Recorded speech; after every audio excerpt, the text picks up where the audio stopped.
দেখো এগুলা কি তোমরা সবাই চিনো। এখন এগুলা দিয়ে ভর্তা বানানো হবে। এই যে তেঁতুল, শুকনো মরিচ,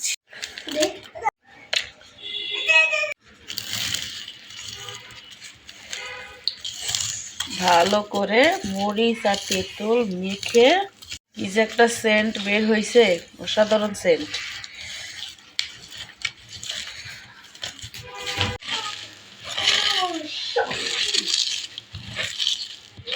ভর্তাটা যা স্বাদ হয়, তোমরা বাসায় বানিয়ে খেয়ে দেখো, অনেক টেস্ট আছে ভর্তাটা।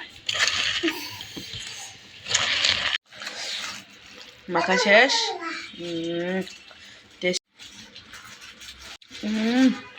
এই দেখো ছোট পিচ্চি কিভাবে খাচ্ছে, অসম্ভব ঝাল হয়েছে বাবা, অতিরিক্ত ঝাল। এই দেখো ভর্তা খেয়ে কি অবস্থা, ঝাল লাগছে এমন ভাবে, অনেক ঝাল হয়ে গেছে মরিচগুলা।